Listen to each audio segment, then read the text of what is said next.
welcome to week 17 of Fluency Task Cards. This week we are featuring the novel Holes. And this is a book that I have a unique perspective on because I actually read it and loved it in middle school. I remember it all the way back then. There are some books that just kind of leave a lasting impression on you, and you always remember the story. Holes was one of those that was like that for me. And so I can 100% say as a middle schooler and as an adult, this is a great book to read. So let me know if you want a copy. So you're going to read your cards each day this week and turn in a summary to me anytime. I just need it by Friday. Let's review what fluent readers do. They read accurately, they read with expression, they read smooth and notice punctuation, and they comprehend what they read. All right, here we go.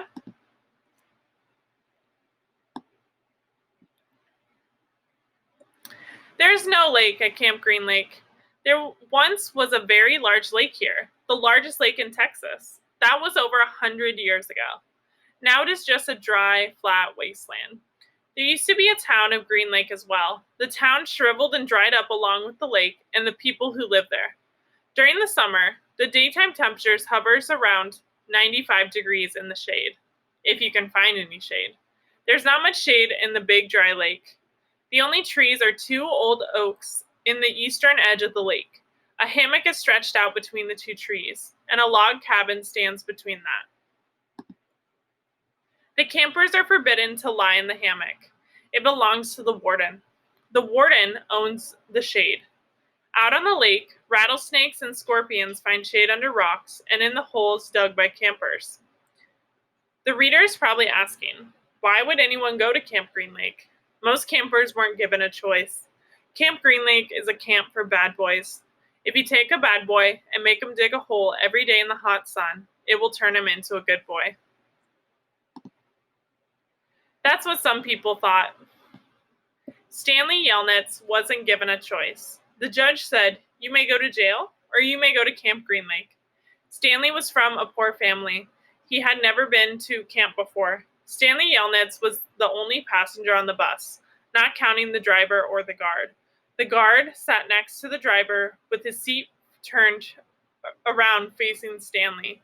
A rifle lay across his lap. Stanley was sitting about 10 rows back, handcuffed to his armrest. His backpack lay on the seat next to him. It contained his toothbrush, toothpaste, a box of stationery his mother had given him. He'd promised to write her at least once a week. He looked out the window, although there wasn't much to see, mostly fields of hay and cotton. He wasn't on a long bus ride to nowhere.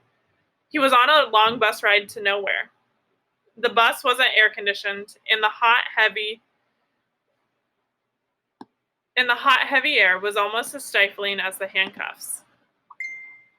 Stanley was not a bad kid. He was innocent of the crime for which he was convicted. He had been in the wrong place at the wrong time. It was all because of his no-good, dirty, rotten, pig-stealing great-great-grandfather. He smiled. It was a family joke. Whenever anything went wrong, they always blamed Stanley's no-good, dirty, rotten, pig-stealing great-great-grandfather. Supposedly, he was a great-great-grandfather who had stolen a pig from a one-legged gypsy, and she put a curse on him and his descendants. All right, great reader summarized. So tell me in a few words who, what, when, where, why, and how. And once you have that outline finished, go ahead and give me a couple complete sentences and turn that in to me.